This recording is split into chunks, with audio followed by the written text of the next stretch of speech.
Hello everyone, कैसे हैं आप सभी। मैं ज्योति आप सभी का स्वागत करती हूं। तो आज हम करने वाले हैं कांग्रेस के बारे में। आज हम पढ़ेंगे तो कांग्रेस की स्थापना कैसे हुई, इसके महत्वपूर्ण सेशन कौन कौन से हैं, और क्या कांग्रेस पहली संस्था थी, पहली राष्ट्रीय संस्था थी जिसने लोगों को संगठित करा, या इससे पहले भी कुछ ऑर्गेनाइजेशन एग्जिस्ट करते थे। तो इन सारी चीजों को इस वीडियो में हम देखेंगे, तो लास्ट तक जरूर देखिएगा, क्योंकि लास्ट में हम डिस्कस करेंगे कि आपके प्री और मेंस पीसीएस का जो आपका पेपर होता है उसके प्री और मेंस पे किस टाइप की क्वेश्चंस आपसे पूछे जाते हैं। तो चलिए स्टार्ट करते हैं। सबसे पहला है इसमें, तो सबसे पहले हम बात करते हैं कांग्रेस की।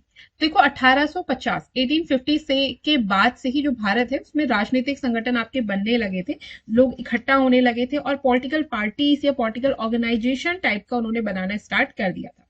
1870 से लेकर 1880 तक ये जो ऑर्गेनाइजेशन थे वो और ज्यादा मजबूत हुए आपके। इसमें जैसे कि आपका पूना सार्वजनिक सभा है, इंडियन एसोसिएशन है, मद्रास महाजन सभा है, बॉम्बे प्रेसिडेंसी एसोसिएशन है, भारतीय राष्ट्रीय कांग्रेस हो गई।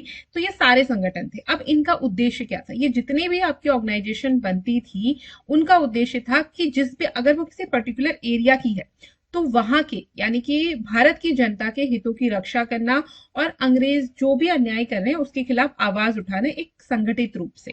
ठीक है।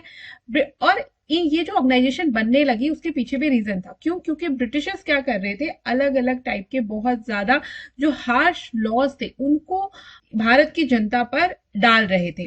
तो इसीलिए उसके विरोध में ये सारे जो ऑर्गेनाइजेशन है उन्होंने बनना शुरू कर दिया। जैसे कि ब्रिटिशर्स का जो आर्म्स एक्ट था 1878 का वो हो गया, वर्नाकुलर प्रेस एक्ट हो गया 1878 का, तो ये हो गया। तो इन सभी से भारत के जो लोग हैं उनकी आवाज को दबाने की कोशिश करी गई कि हम कुछ भी करें। अंग्रेजों ने इस हद तक वो चले गए कि हम कुछ भी करें लेकिन आप नहीं बोल सकते कुछ भी, आप कुछ भी उसके खिलाफ आप प्रदर्शन नहीं कर सकते वगैरह वगैरह, आप किसी भी प्रकार से कोई आवाज नहीं उठा सकते, क्योंकि हम क्या थे, गुलाम थे। तो गुलामों को किसी भी प्रकार की कोई आजादी नहीं दी जाती है। तो इसीलिए इसी समय क्या हुआ, जो लोग हैं उन्होंने संगठित होना शुरू कर दिया, ऑर्गेनाइजेशन बनाना शुरू कर दिया, जिससे वो एक साथ मिलकर अंग्रेजों के जो अन्यायपूर्ण कानून है उसके खिलाफ वो क्या कर सके, आवाज उठा सके। अब देखो 1885 में आपका कांग्रेस की स्थापना हुई। अब ऐसा नहीं है कि कांग्रेस आपकी पहली राष्ट्रीय संस्था थी, इससे पहले भी बहुत सारे ऑर्गेनाइजेशन बने जिनका काम वही था जो कि कांग्रेस कर रही थी। ठीक है। बस अंतर इतना हुआ कि कांग्रेस धीरे धीरे धीरे करके बहुत बड़ी पार्टी बन गई और पूरे के पूरे भारत को उसने क्या कर लिया, कवर कर लिया। ठीक है।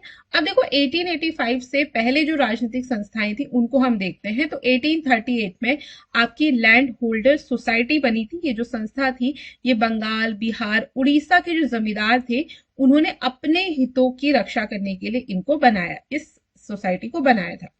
नेक्स्ट है आपकी बंगाल ब्रिटिश इंडिया सोसाइटी। इसकी स्थापना हुई 1843 में। इसका उद्देश्य था जनता के हितों की रक्षा करना और राजनीतिक चेतना उनमें ये जो इंटेलेक्चुअल क्लास था ना उसको रिप्रेजेंट करती थी। नेक्स्ट है आपका ब्रिटिश इंडिया एसोसिएशन 1851। तो इसमें क्या था, जो आपकी लैंड होल्डर सोसाइटी थी और बंगाल ब्रिटिश इंडिया सोसाइटी थी, तो इन दोनों को मिलाकर एक नई सोसाइटी बना दी गई जिसका नाम रखा गया ब्रिटिश इंडिया एसोसिएशन, और ये बनी आपकी 1851 में। इसकी कुछ डिमांड्स थी, जैसे कि ईस्ट इंडिया कंपनी का जो चार्टर है उसका नवीनीकरण न हो, भारतीयों को प्रशासनिक पदों पर भी नियुक्त किया जाए, और जो कंपनी है नील पर जो कंपनी का एकाधिकार था उसे क्या करा जाए, उसे समाप्त कर दिया जाए, और जो इंडियन इंडस्ट्रीज हैं उन्हें भी क्या मिले, प्रोटेक्शन मिले, संरक्षण मिले। नेक्स्ट है आपका प्रेसिडेंसी एसोसिएशन। प्रेसिडेंसी एसोसिएशन की स्थापना हुई आपकी 1852 में। इस एसोसिएशन की स्थापना करी थी दादा भाई नौरोजी ने। अब देखो उसके बाद इसी प्रकार से आपका देखो प्रेसिडेंसी एसोसिएशन का मतलब है कि जो आपकी प्रेसिडेंसी थी, जैसे बॉम्बे हो गया, मद्रास हो गया, वो तो 1852 के बाद आपकी प्रेसिडेंसी एसोसिएशन की स्थापना होने लगी। इसी में आपका पहला है बॉम्बे एसोसिएशन। इसकी स्थापना करी दादा भाई नौरोजी ने इन 1852। नेक्स्ट है आपका मद्रास नेटिव एसोसिएशन। इसकी स्थापना भी आपकी सेम ईयर 1852 में हुई। इसके बाद धीरे धीरे करके लाहौर, इलाहाबाद, पटना, यहाँ भी अलग अलग आपकी संस्थाएं बनने लगी, अलग अलग एसोसिएशन बनने लगे। ईस्ट इंडिया एसोसिएशन की स्थापना हुई 1866 में, और ये हुई आपकी लंदन में। किसने करी? इसके फाउंडर थे आपके दादा भाई नौरोजी। इसका एम क्या था? ये जो आपका एसोसिएशन था इसका उद्देश्य था कि ब्रिटिश जनता और जो संसद है उसको भारतीय समस्याओं से अवगत कराना, कि जो ब्रिटिश पीपल है और जो वहां की पार्लियामेंट है उनको ये बताना कि देखो भारतीयों की क्या क्या समस्याएं हैं, उनको क्या क्या प्रॉब्लम्स हैं, उनको बताना। इंग्लैंड में भारतीय छात्रों और बुद्धिजीवियों की इसमें क्या रही, सक्रिय भागीदारी रही। तो जितने भी आपके इंग्लैंड में पढ़ने के लिए इंडियंस जाते थे और जितने भी आपके इंटेलेक्चुअल पीपल्स थे, उन सब इसमें क्या था, उन्होंने बहुत ज्यादा इसमें एक्टिवली पार्टिसिपेट किया। नेक्स्ट है आपकी पूना सार्वजनिक सभा 1870। तो पूना सार्वजनिक सभा की जो संस्थापक है, जो फाउंडर रही, वो है आपके एमजी रानाडे, जीवी जोशी और एचएस चिपलूरकर। इसकी स्थापना हुई 1870 में। अब इसका काम क्या था, अगेन प्रशासनिक सुधार, जनता के हितों की रक्षा करना और पब्लिक अवेयरनेस या पॉलिटिकल अवेयरनेस लोगों में जगाना। 1878 में एक पत्रिका भी निकाली इन्होंने, जिसने क्या किया, लोगों को पॉलिटिकली अवेक करने की कोशिश करी, यानी कि लोगों में राजनीतिक चेतना जगाने में बहुत एक महत्वपूर्ण भूमिका निभाई।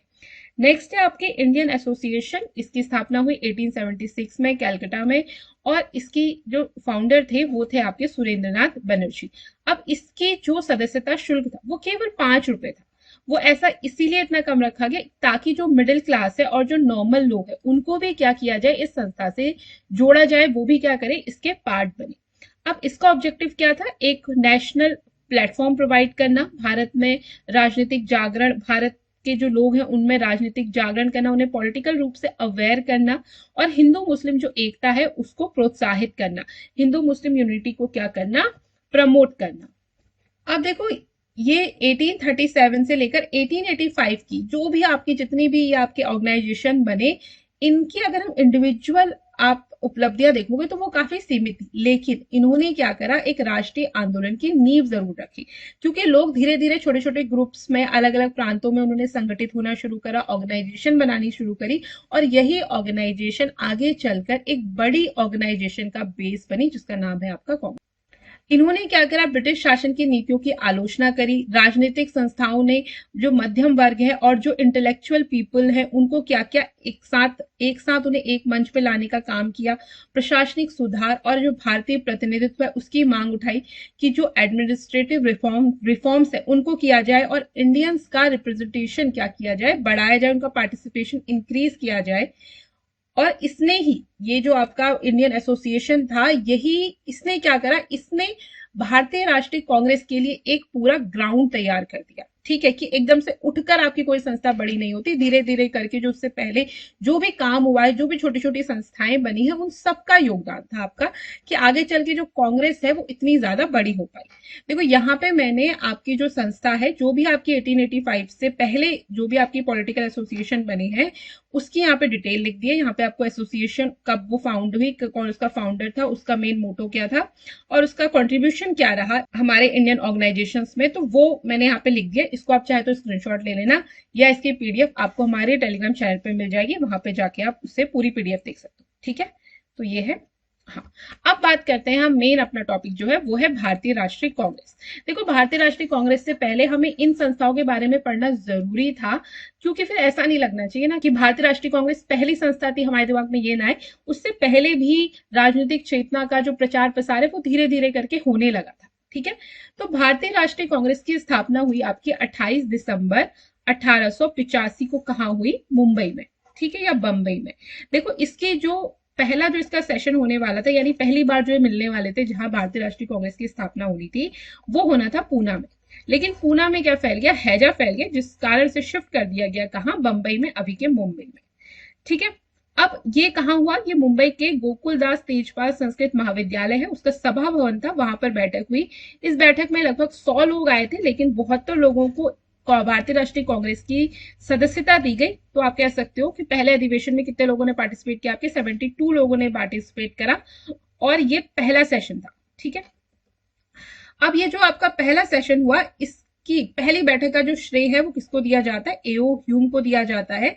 और भारतीय राष्ट्रीय कांग्रेस को बनाने का जो श्रेय है वो किसको दिया जाता है, आपके एओ ह्यूम को दिया जाता है।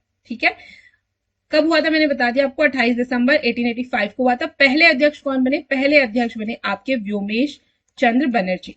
देखो, आगे चलकर आप देखोगे कि जो भी आपके कांग्रेस के सेशन जिस जगह में हुए, जो अध्यक्ष है वो उस प्रांत का नहीं है। ठीक है, अध्यक्ष हमेशा दूसरे प्रांत से है। तो ये एक तरीका था एकता को दिखाने का कि पूरा भारत क्या है, एक है। ठीक है, अब देखो 100 जो प्रतिनिधि थे उनको आमंत्रित किया गया था, उनको इनवाइट किया गया था, जिनमें से केवल कितने आए, 72 लोग ही आए। और इसमें मुख्य रूप से आपके कौन थे, वकील थे, पत्रकार थे, शिक्षक थे, व्यापारी थे और कुछ आपके प्रोफेशनल लोग थे। अब देखो 72 में से ले जो आधे लोग थे, यानी कि 39 के करीब जो लोग थे वो आपके लॉयर ही थे। तो बहुत सारे लॉयर अगर आप देखोगे इंडियन नेशनल कांग्रेस में, तो इसमें आपके ज्यादा से ज्यादा लोग क्या थे, लॉयर थे। देखो इसमें जो जमींदार थे या जो रियासत के मालिक थे, उन लोगों ने इस संगठन में पार्टिसिपेट नहीं किया था स्टार्टिंग में। ठीक है, अब इसके जो अधिकांश प्रतिनिधि हुए वो सारे के सारे क्या थे, एजुकेटेड मिडिल क्लास पीपल थे। इसका उद्देश्य क्या था, इसका उद्देश्य था कि भारतीयों को ब्रिटिश सरकार तक अपनी मांग पहुंचाने के लिए एक राष्ट्रीय मंच प्रदान करना, विभिन्न प्रांतों के नेताओं को एक मंच पर लेकर आना और भारतीयों को प्रशासन में अधिक भागीदारी दिलाना कि ज्यादा से ज्यादा जो एडमिनिस्ट्रेशन है उसमें इंडियंस का पार्टिसिपेट बढ़े। क्योंकि देखो अगर इंडियंस का पार्टिसिपेट बढ़ेगा तभी तो लॉ सही बनेंगे ना, जिसके लिए आप लॉ बना रहे हो वही अगर लॉ बनाने वालों में नहीं है तो वो कैसे लॉ बनाएगा। तो इसीलिए भारतीयों को प्रशासन में अधिक से अधिक भागीदारी दिलाना भी क्या था, कांग्रेस का एक उद्देश्य था। अब इसकी जो पहली बैठक हुई उसमें टोटल आपके 9 प्रस्ताव पारित हुए, जिनमें से आपके 9 मुख्य थे। पहला है आपका भारतीयों की विधायिका में प्रतिनिधित्व की मांग, इंडियन सिविल सर्विसेज की जो परीक्षा है उसे भारत में आयोजित किया जाए, भारतीय उद्योगों को प्रोत्साहन और अर्थव्यवस्था में सुधार करना, अल्पसंख्यक अधिकारों और जन कल्याण की रक्षा। ठीक है, अब इसका महत्व क्या है, जो कांग्रेस है उसका महत्व क्या रहा। तो कांग्रेस की स्थापना ने भारतीय जो राजनीति है उसको एक संगठित स्वरूप दिया। इससे पहले हमने जितने भी एसोसिएशन देखे कांग्रेस से पहले, वो अलग अलग प्रांतों के थे, अलग अलग लोगों थे। जैसे कि कोई जमींदारों का संगठन है, कोई पढ़े लिखे लोगों का संगठन है और उनके अपने अपने उद्देश्य थे। ठीक है, जो एक एरिया तक सीमित थे। लेकिन फिर क्या हुआ, जो कांग्रेस थी उसने पूरे के पूरे देश को एक मंच पर लाने का प्रयास किया, सारे प्रांतों को एक मंच देने का प्रयास किया। इसने भविष्य के जो भी राष्ट्रीय आंदोलन थे उसकी नींव रखी। स्टार्टिंग में जो कांग्रेस था वो केवल आपके मिडिल क्लास लोग ही क्या थे, उसमें पार्ट किया करते थे या उसके पार्टिसिपेंट थे। ठीक है, कांग्रेस में स्टार्टिंग में केवल मिडिल क्लास लोग थे, लेकिन धीरे धीरे धीरे करके जो आम लोग हैं वो भी आपके कांग्रेस का पार्ट बनते गए। अब देखो कांग्रेस की जो उत्पत्ति हुई ना, तो इसकी उत्पत्ति के साथ ही इसके लिए कुछ विवाद भी क्या होने लगे, विवाद भी चर्चा में आए। तो इसमें सबसे पहला जो आपने बहुत सुना भी होगा, सेफ्टी वॉल्व थ्योरी। दूसरी है आपकी भारतीय विशिष्ट वर्ग की प्रतिनिधिता और महत्वाकांक्षा। तीसरा जो इंटरप्रिटेशन या दृष्टिकोण है वो है अखिल भारतीय संस्था की आवश्यकता। तो इसमें जो सेफ्टी वॉल थ्योरी ना वो बड़ी इंपॉर्टेंट है, क्योंकि ऐसा बोला जाता है, देखो कांग्रेस की स्थापना किसने करी, एओ ह्यूम ने करी। एओ ह्यूम क्या थे, एक रिटायर्ड प्रशासनिक अधिकारी थे, ब्रिटिश थे। ठीक है, अब एओ ह्यूम ने अगर किसी संस्था की स्थापना करी तो इसके साथ ही ये भी एक कंट्रोवर्सी कहूं या एक ये भी एक दृष्टिकोण निकल के आया कि कांग्रेस की जो स्थापना है वो करी गई एक सेफ्टी वॉल की तरह। जैसे कि आपने कुकर देखा होगा ना, कुकर में एक सेफ्टी वॉल होता है। तो अगर कुकर में प्रेशर ज्यादा हो जाए तो वो सेफ्टी वॉल क्या होता है, वो फट जाता है और वो उस कुकर की हवा को निकलने देता है, यानी कि कुकर को फटने से बचाता है। तो अभी इससे पहले जब हमने पढ़ा था 1857 में स्वतंत्रता संग्राम पढ़ा हमने, पहला स्वतंत्रता संग्राम। तो उस समय की जो यादें थी वो बिल्कुल ताजा थी कि कैसे करके भारतीयों ने एक आंदोलन कर दिया, क्योंकि उन्हें अपनी बात कहने का मौका नहीं मिला। उनके साथ जातियां होती गई और प्रेशर इतना बड़ा कि वो एक इतना बड़ा आंदोलन बन गया जिसे अंग्रेजों को दबाने में पूरा का पूरा 1 से 1.5 साल लगा। तो ऐसी घटना फिर से ना हो इसके लिए क्या कहा गया कि एओ ह्यूम ने कांग्रेस की स्थापना कर दी, और ये सारे जो ब्रिटिशर्स हैं उनका एक षड्यंत्र है। ठीक है, उनका षड्यंत्र था, यानी कि उन लोगों ने मिलकर क्या करा, कांग्रेस की स्थापना में सहयोग दिया और इसे एक सेफ्टी वॉल्व सिद्धांत कहा गया। 1885 में जो इसका गठन है वो वॉयसराय लॉर्ड डफरिन के मार्गदर्शन में एओ ह्यूम ने करा, जिससे क्या हो, जनता का जो भी आक्रोश है उसे क्या किया जाए, शांतिपूर्ण संवैधानिक तरीके से निपटा दिया जाए और किसी भी प्रकार जो 1857 की क्रांति है वो वैसी क्रांति ना हो। ठीक है, और इस सिद्धांत को अलग अलग जो वर्ग हैं उन्होंने अपनी सुविधा के लिए अलग अलग रूप से क्या किया, इसकी व्याख्या की गई है। जैसे कि उदारवादियों ने इसे रक्तपात रोकने वाला संवैधानिक उपाय माना, जो कट्टरपंथी थे उन्होंने कांग्रेस को साम्राज्यवाद से समझौता करने वाला संगठन कहा, वामपंथियों के अकॉर्डिंग इसे पूंजीवाद और ब्रिटिश हितों की रक्षा का औजार बताया गया, और जबकि जो दक्षिणपंथी है, राइट विंग है, उन्होंने क्या किया कि कांग्रेस को राष्ट्र विरोधी ही दे दिया। लेकिन अगर हम मॉडर्न इतिहासकारों की बात करें तो जो मॉडर्न हिस्टोरियन है उनके अकॉर्डिंग ये सिर्फ एक मिथक है, ऐसा कुछ नहीं था कि जो कांग्रेस है उसकी स्थापना एक सेफ्टी वॉल की तरह से की गई हो और अंग्रेजों को उससे कुछ फायदा हुआ हो। ठीक है, तो आधुनिक इतिहासकार जो है वो इस बात को नहीं मानते हैं। अब देखो, ऐसा इसलिए भी कहा जाता है क्योंकि जो एओ ह्यूम थे ना, वो आपके 1885 से लेकर 1906 तक क्या रहे, कांग्रेस के महासचिव भी रहे हैं। और इसी कारण लोग क्या मानते हैं, इसे सेफ्टी वॉल की उन्होंने क्या कर दी, इसको एक इंटरप्रिटेशन थी कि जो कांग्रेस है वो आपकी क्या एक सेफ्टी वॉल की तरह काम कर रही है। और लाला लाजपत राय ने 1916 में यंग इंडिया में कांग्रेस को ब्रिटिश साम्राज्य बचाने वाली एक संस्था भी कहा। आर पाम दत्त ने इंडिया टुडे में इसे वायसराय की गुप्त योजना, एमएस गोलवलकर ने 1935 में वी में कांग्रेस की धर्मनिरपेक्षता पर हमला करा, उसे राष्ट्र विरोधी कहा। सीएफ एंड्रूज, गिरजा मुखर्जी ने इसे रक्तपात रोकने वाला संगठन माना। और यहां तक कि जो पहले अध्यक्ष थे व्योमेश चंद्र बनर्जी, उन्होंने भी 1898 में स्वीकार करा कि कांग्रेस जिस रूप में संचालित हुई है उसमें लॉर्ड डफरिन की बहुत भूमिका थी। लेकिन जो मॉडर्न हिस्टोरियन है वो इस सिद्धांत को एक मिथ मानते हैं। उनके अकॉर्डिंग जो कांग्रेस है वो भारतीय मध्यम वर्ग की राजनीतिक चेतना और राष्ट्रीय आंदोलन का क्या थी, एक न कि एक सेफ्टी वॉल थी। अगला जो इंटरप्रिटेशन है वो है आपका भारतीय विशिष्ट वर्ग की प्रतिनिधित्वता और महत्वाकांक्षा। तो 19वीं शताब्दी का जो उत्तरार्ध था उसमें भारत में एक शिक्षित मध्यम वर्गीय विशिष्ट वर्ग यानी कि एलीट क्लास उभरकर सामने आए, जिसमें पढ़े लिखे लोग हुआ करते थे, जैसे कि वकील, डॉक्टर, प्रोफेसर, व्यापारी और सरकारी नौकरी करने वाले भारतीय थे। तो ये जो वर्ग था वो अंग्रेजी शिक्षा और पश्चिमी उदारवादी विचारों से क्या था, बहुत ज्यादा प्रभावित था। और ये इंडियन सोसाइटी को भी उसी तरह मॉडर्न बनाने की एक आकांक्षा रखता था। और उनकी जो महत्वाकांक्षा थी वो उनकी महत्वाकांक्षा थी केवल, ठीक है, इस इंटरप्रिटेशन के अकॉर्डिंग कि उनकी महत्वाकांक्षा थी कि उन्हें ब्रिटिश प्रशासन में और ज्यादा भागीदारी मिले, भारतीयों को और उच्च पदों तक पहुंचा जाए। तो इसीलिए इस वर्ग ने अपनी प्रतिनिधिता के लिए भारतीय राष्ट्रीय कांग्रेस जैसे मंच का क्या किया, उपयोग किया, जो स्टार्टिंग में ब्रिटिश सरकार से संवाद कर सके, कम्युनिकेशन कर सके और सुधारों की मांग का एक साधन बन सके। हालांकि ये वर्ग जो है वो जनता से पूरी तरह जुड़ा नहीं था, लेकिन इसने भारतीय राष्ट्रीय आंदोलन की बौद्धिक और राजनीतिक नींव रखी। देखो, स्टार्टिंग में बिल्कुल सही बात है कि स्टार्टिंग में जब आपकी कांग्रेस की स्थापना हुई थी तो इसमें सारे आपके पढ़े लिखे कहूं या एलीट वर्ग के लोगों ने भाग लिया था। लेकिन धीरे धीरे धीरे करके कांग्रेस क्या हुई, लोगों तक पहुंची, आम जनता भी क्या बने, कांग्रेस का हिस्सा बने और एक बड़े लेवल पर कांग्रेस ने काम किया। तीसरा जो इसका इंटरप्रिटेशन है वो है आपका अखिल भारतीय संस्था की आवश्यकता। तो 19वीं शताब्दी के उत्तरार्ध में ही भारतीयों को यह अनुभव होने लगा, इसके अकॉर्डिंग, ठीक है, इस इंटरप्रिटेशन के अकॉर्डिंग कि 19वीं शताब्दी का जब उत्तरार्ध चल रहा था, लास्ट चल रहा था, तो 19वीं शताब्दी की जब स्टार्टिंग थी उस समय लोगों को यह अनुभव होने लगा कि केवल जो लोकल है या जो प्रांतीय संगठन है उनसे हमारी मांग पूरी होने वाली नहीं है। तो हमें एक ऐसा संगठन चाहिए जो पूरे के पूरे भारत का नेतृत्व करे, ठीक है। तो एक हमें कलेक्टिव राजनीतिक मंच की हमें आवश्यकता है ताकि हम सब मिलकर अपनी बात एक मंच पर रख सके और उसका प्रभाव ज्यादा पड़े। इस आवश्यकता के पीछे कुछ कारण दिए गए, जैसे कि राष्ट्रीय एकता की भावना, सामूहिक प्रतिनिधित्व, राजनीतिक प्रशिक्षण, शिक्षित वर्ग की महत्वाकांक्षा और ब्रिटिश नीतियों के प्रति असंतोष। अब बात करते हैं, देखो ये तो तीन आपके क्या है इंटरप्रिटेशन है। तो अलग अलग इतिहासकार या अलग अलग लोगों का मानना अलग अलग है कि कांग्रेस की जो उत्पत्ति है वो किस कारण से हुई। तो पहला हो गया, पहला हमने पढ़ा सरकारी षड्यंत्र सिद्धांत यानी कि सेफ्टी वॉल थ्योरी जिसे बोलते हैं। दूसरा है आपका कि भारतीय जो विशिष्ट वर्ग है केवल उसने अपनी प्रतिनिधित्व, अपने रिप्रेजेंटेशन और अपनी एम्बिशंस के लिए इसकी स्थापना करी। और तीसरा है कि इसकी स्थापना हुई क्योंकि एक बड़े ऑर्गेनाइजेशन की आवश्यकता थी, एक नेशनल लेवल पर एक ऑर्गेनाइजेशन की आवश्यकता थी, इसीलिए कांग्रेस की स्थापना हुई। अच्छा, कमेंट सेक्शन में आप मुझे बताना कि आपको क्या लगता है कि कांग्रेस की उत्पत्ति आपके अकॉर्डिंग इनमें से कौन सा इंटरप्रिटेशन जो दृष्टिकोण है वो आपको ज्यादा सही लगता है। उसका आंसर आप मुझे कमेंट सेक्शन में करिएगा।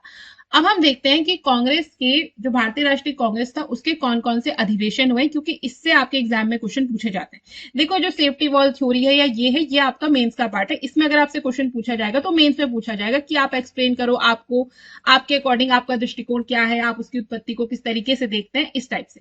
लेकिन जो आपके प्री में या जो आपके प्री में क्वेश्चन जो आपके पूछे जाते हैं वो पूछे जाएंगे आपके कांग्रेस के जो अधिवेशन है उसमें से, कि कौन सा अधिवेशन कहाँ हुआ, इस प्रकार के क्वेश्चन पूछे जाते हैं। तो पहला अधिवेशन हुआ 1885 में बॉम्बे में। इसके अध्यक्ष कौन थे? डब्ल्यू.सी. बनर्जी। और इसमें क्या हुआ? कांग्रेस का संगठन हुआ।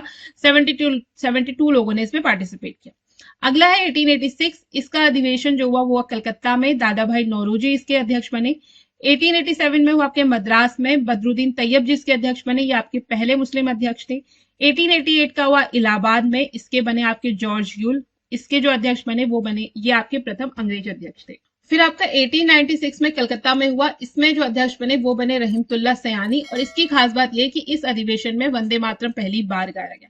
1905 का अधिवेशन हुआ बनारस में, इसकी अध्यक्षता करी गोपाल कृष्ण गोखले जी ने, और यहाँ पे स्वदेशी आंदोलन की घोषणा करी गई और जो बंगाल विभाजन हुआ था उसका विरोध किया गया।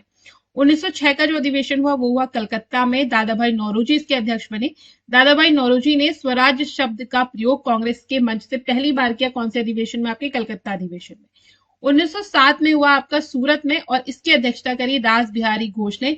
और इस समय 1907 में जो कांग्रेस हुई वो क्या हुई? आपकी दो गुटों में बढ़ गई, यानी कि उसका विभाजन हो गया, उदारवादी और उग्रवादी। देखो, उग्रवादी में आते हैं आपके बाल लाल पाल, तो दोनों की नीतियां बड़ी अलग थी। जो उदारवादी थे उनका कहना था कि हम अंग्रेजों से डिमांड करेंगे, हम पत्राचार करेंगे, लेटर लिखेंगे, अहिंसावादी तरीके से हम प्रोटेस्ट करेंगे और उसके द्वारा हम क्या करेंगे? अपनी बात मनवाएंगे। ठीक है, अंग्रेजों से मनवाएंगे। लेकिन उग्रवादियों का कहना था कि हम, देश हमारा है तो हम उनसे अपने किसी भी चीज के लिए भीख क्यों मांगे, हम छीन के लेंगे। ठीक है, उग्रवादियों का मानना यह था कि अगर वो हमें मारेंगे तो हम भी उन्हें मारेंगे। उदारवादियों का था कि नहीं, हमें क्या करना है, हमें ब्रिटिशर्स के साथ मिलकर काम करना है। तो उनकी नीतियां बहुत नरम नरम तरीके से थी, इसलिए इन्हें नरम और गरम दल भी कहते हैं। उदारवादी आपके नरम दल कहलाते हैं और जो उग्रवादी हैं वो आपके गरम दल कहलाते हैं। 1911 में कलकत्ता में आपका ये अधिवेशन हुआ, BN धर इसमें अध्यक्ष बने और जनगण मन पहली बार इसमें गाया गया। 1915 में बॉम्बे में अधिवेशन हुआ, इसके जो अध्यक्ष बने वो बने सर SP सिन्हा, और लॉर्ड विलिंगटन ने इसमें पार्टिसिपेट करा, और लॉर्ड विलिंगटन इस समय बम्बई के गवर्नर भी थे। 1916 में जो अधिवेशन हुआ वो हुआ लखनऊ में, और इसके जो आपके अध्यक्ष बने वो थे AC मजूमदार, और इस लखनऊ में ही लखनऊ समझौता भी हुआ। इसमें नरम दल गरम दल आपका एक साथ आ गया, और तिलक ने इस सेशन में एक नारा भी दिया जो था आपका, स्वराज्य मेरा जन्मसिद्ध अधिकार है, मैं इसे लेकर रहूंगा।